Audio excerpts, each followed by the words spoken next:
On Wednesday, the National Assembly votes on the Appropriation Bill. And what's been happening is that all of the departmental budgets have been debated and now they will be voted on one by one. And if the GNU were to stick together, then there would be no problem. Each of those departmental budgets would pass, the Appropriations Bill would pass, and the money which has been set aside for each department's programs will be dished out according to need and time frame. But if only one departmental budget doesn't pass, that effectively is the death knell for the entire Appropriations Bill. And the DA has threatened to withhold its support from two budget votes, the Department of Higher Education, because they think the minister should be fired for lying to Parliament about the panel, which was supposed to make seater appointments, and they are refusing to vote, or saying they won't vote for the Department of Human Settlements budget, because Thembisile Simelane, the minister, is implicated in the VBS scandal, and there's substantial evidence that she hasn't always played by the rules when it comes to financing. Now, it could well be that the ANC is able to get together some of the smaller parties who are not part of the Government of National Unity and get them to vote, in which case the only implication is whatever political damage or whatever political win attaches to the DA for its stance on this. Mbasa Mvenene joins us now, political scientist, political studies lecturer at Walter Sisulu University. Mbasa, good afternoon. Thank you very much for your time. Mbasa, can you hear me? Yes. Good. There you are. What do you think of this mess?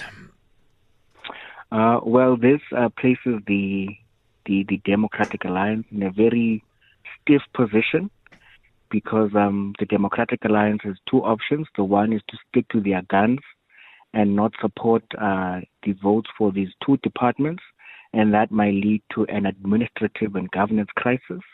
Or they can decide to stick with stability and unity within the GNU.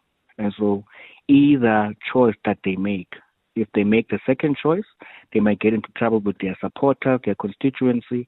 If they make the first choice, that is to not vote with these departments, it may create a situation where the ANC further strengthens its relationships with, for instance, the Action SA and the EFF, and might eventually boot out the DA and replace them with either smaller parties or Action SA or the EFF.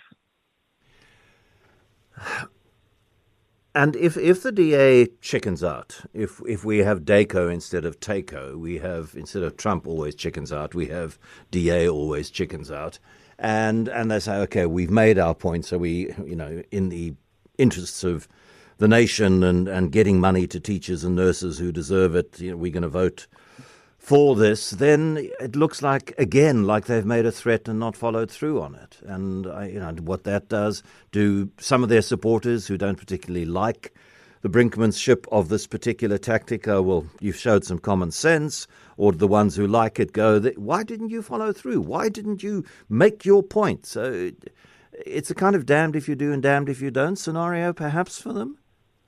Yeah. Definitely agree with you. It's that kind of scenario exactly. Because now, if they decide to stick to their guns, then they'll be accused as putting political optics over public interest. And therefore, if they decide to prioritize the public interest, then they're in hot water with their supporters. But I think what this tells us in terms of the GNU is that this GNU is held together by fragile and tactical cooperation.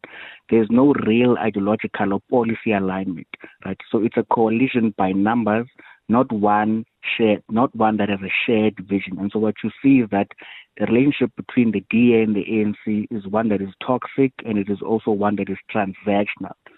So now the DA is no longer being viewed as, a partner married to the ANC within the GNU. But now it seems that the DA is like an abused partner who is refusing to leave the marriage.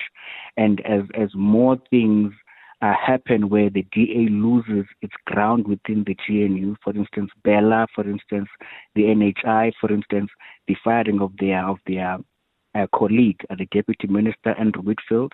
It now seems like they are being treated more like a side chick more than a partner within a marriage. Thank you very much. Mbasa Mvenene, political scientist, political studies lecturer at Walter Sisulu University.